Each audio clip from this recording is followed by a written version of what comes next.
আচ্ছা, আপনাদের যদি বলি আমাদের ভারতবর্ষে এমন একটি মন্দির আছে যেখানে ইঁদুরের পুজো করা হয়, তাহলে কি আপনারা বিশ্বাস করবেন?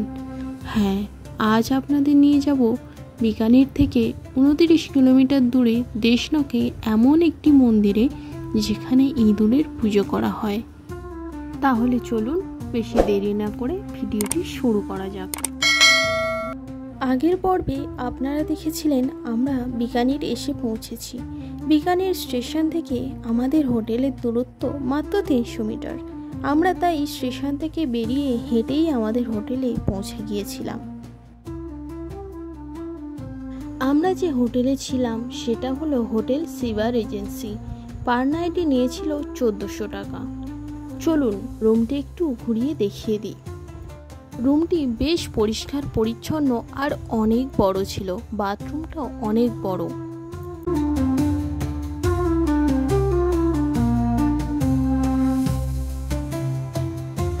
হোটেলে ফ্রেশ হয়ে আমরা একটু বেরিয়ে পড়েছিলাম রাতের জুনাগড় ফোর্টটা দেখতে, আর তার সামনেই ছিল সুরসাগর লেক, সেটাও একটু ঘুরে দেখে নিলাম।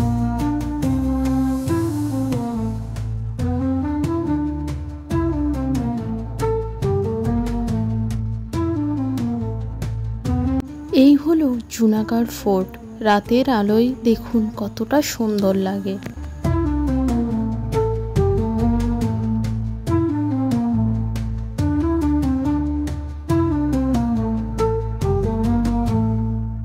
ভারতবর্ষের রাজস্থান রাজ্যটি যেহেতু একেবারে পশ্চিমের দিকে অবস্থিত, সেই কারণে এখানে অনেক দেরিতেই সূর্য ওঠে। হোটেলের রুমের জানালা দিয়ে এইরকম একটা সূর্যোদয় জাস্ট অসাধারণ। আজ আমরা রাজস্থানের একটি খুব সুন্দর শহর বিকানির ঘুরে দেখব আর আপনাদের ঘুরে দেখাবো। তাহলে চলুন ঘুরে দেখে নিই বিকানির। पुराना सिटी था तो इसके अंदर था, सारा प्रतिबंध होते थे रात को। अच्छा, टोटल 6 गेट थे, 4 गेट, 10 गेट, 10 गेट, टोटल बंद होता था सिटी अंदर ही। बाहर सिर्फ एक कोर्ट था और एक हॉस्पिटल था।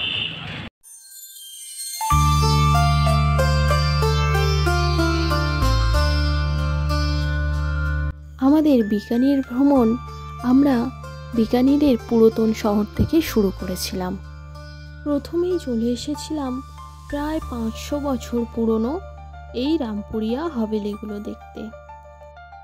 এই হাভেলিগুলোর অপূর্ব সুন্দর কারুকার্য আপনাদের অবশ্যই মুগ্ধ করবে। বিকানিরের প্রাণবন্ত শহরের কেন্দ্রস্থলে অবস্থিত এই রামপুরিয়া হাভেলি স্থাপত্যের উজ্জ্বলতা এবং সাংস্কৃতিক ঐতিহ্যের একটি দুর্দান্ত উদাহরণ হিসেবে দাঁড়িয়ে আছে। এর জাঁকজমক এবং ঐতিহাসিক গুরুত্বের জন্য এটি খুবই বিখ্যাত। এই হাভেলি কয়েক দশক ধরে পর্যটকদের মধ্যে আগ্রহের কেন্দ্রবিন্দু। 15 শতকে বালুজি চালভা দ্বারা এটি নির্মিত হয়। লাল বেলে পাথর দিয়ে এই হাভেলিগুলি তৈরি করা হয়। হাভেলির নকশা ভারতীয় এবং ইউরোপীয় স্থাপত্য শৈলীর একটি নিপুণ মিশ্রণকে প্রতিফলিত করে। এর ঝাড়খাগুলি অসম্ভব সুন্দর দেখতে।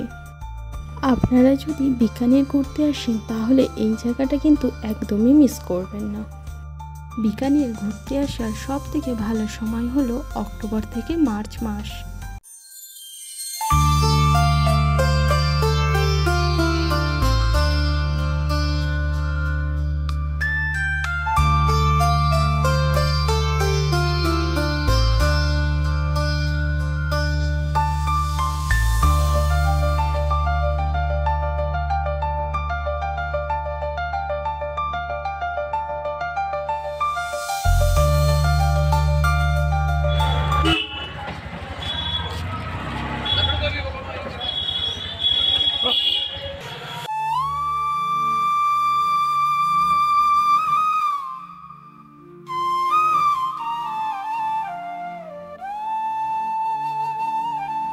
এই মন্দিরের ইতিহাস 15তম শতাব্দীর।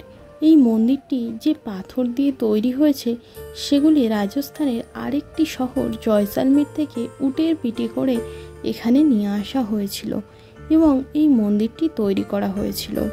এই মন্দিরটি সকাল 5টা থেকে রাত 9টা পর্যন্ত প্রতিদিন খোলা থাকে।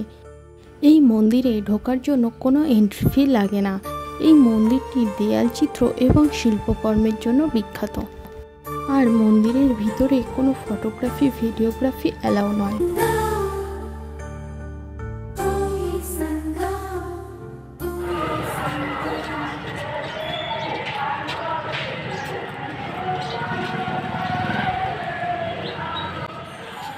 ভান্ডাসার জৈন মন্দিরের পাশেই এটি অবস্থিত।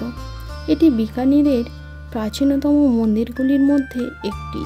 এটি 1504 এবং 1526 সেঞ্চুরির মধ্যে নির্মিত হয়েছিল। এই মন্দিরের শিল্পকর্ম অত্যন্ত সুন্দর। এই মন্দিরের ভিতরেও কোনো ফটো ভিডিও তোলা যায় না এবং কোনো চামড়ার জিনিসও এখানে নিয়ে ঢোকা যাবে না, যেমন ঘড়ি, বেল্ট ইত্যাদি। মন্দিরটি সকাল 5টা থেকে দুপুর 1টা এবং বিকেল 5টা থেকে রাত 11টা পর্যন্ত খোলা থাকে। আর এই সামনে এখানে জুতো খুলে আপনারা মন্দিরের ভিতরে প্রবেশ করবেন। এখানে ঢোকার জন্য কোনো এন্ট্রি ফি লাগে না।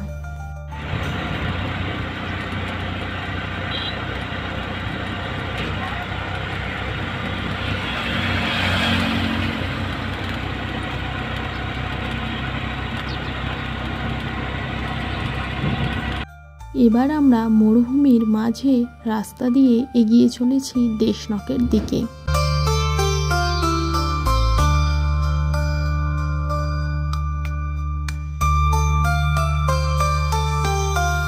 ইঁদুর তো গণেশের বাহন। ইঁদুরের কথা বললেই সবার প্রথমে এই কথাটাই মনে পড়ে। এদিকে গৃহস্থ তেমন পছন্দ করে না এই প্রাণীটিকে। ঘরে ইঁদুর মানেই তো কেটে কুটে সব ধ্বংস করবে। আর রান্নাঘরের অবস্থা তো বলাই বাহুল্য। এই ইঁদুরের উৎপাতে উত্ত্যক্ত শহরবাসী ডেকে এনেছিল হ্যামলিনের বাঁশিওয়ালাকে। কিন্তু ভারতবর্ষেরই এক মন্দিরে আবার ইঁদুরকেই দেবতা জ্ঞানে পুজো করা হয়। সেখানে এরা শুধু পবিত্রই নয়, ইঁদুরের উচ্ছিষ্টই বিতরণ করা হয় প্রসাদ হিসেবে। স্থাপত্য এবং ভাস্কর্যে রাজস্থানের এই মন্দির তো মন ভোলাবেই। তবে এই মন্দিরের প্রধান আকর্ষণ হলো এই ইঁদুরেরাই। এমনই একটি মন্দিরে আমরা এখন এসেছি। চলুন মন্দিরটি দেখা যাক।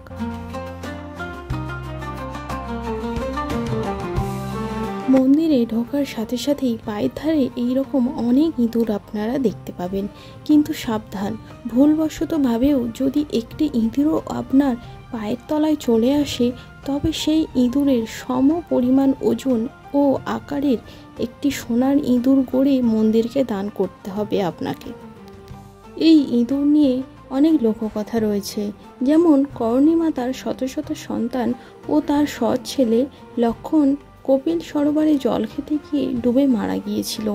সন্তানদের প্রাণ বাঁচাতে স্বয়ং যমরাজের শরণাপন্ন হয়েছিলেন করণী মাতা। তার অনুরোধে করণী মাতার সন্তানদের প্রাণ ভিক্ষা দেন যমরাজ। ইঁদুর হিসেবে সমস্ত সন্তানদের পুনর্জন্ম হয় এই পৃথিবীতে। তাই করণী মাতার মন্দিরে এই ইঁদুরদের রীতিমতো মাথায় করে রাখা হয় আর তাদের পুজো করা হয়। এই ইঁদুরদের নিয়ে আরও একটি গল্প কিন্তু প্রচলিত রয়েছে। যেমন একবার নাকি প্রায় 20,000 সেনা বিকানিরের কাছাকাছি কোনো যুদ্ধক্ষেত্র থেকে পালিয়ে আসে এই দেশনকে। আর সৈনিকদের জন্য যুদ্ধক্ষেত্র থেকে পালানো গুরুতর অপরাধ, আর যার শাস্তি অবধারিত মৃত্যুদণ্ড।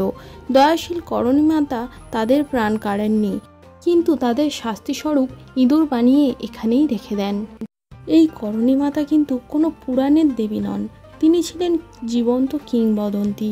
চতুর্দশ শতকে হিন্দু পরিবারে জন্মগ্রহণ করেন এই করণী মাতা। তখন তার নাম ছিল ঋদ্ধিবাই। কথিত আছে চরণ পরিবারে বিয়ে হয় তার, তবে সংসার বেশি দিন মন বসেনি।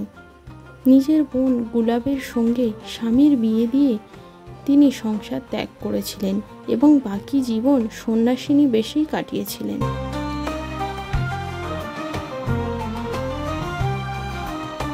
ভিডিওটি এই পর্যন্তই। পরের পর্বে আপনারা দেখবেন বিখ্যাত জুনাগড় ফোর্ট। দেখা হচ্ছে পরের ভিডিওতে। ততক্ষণ আপনারা সুস্থ থাকবেন।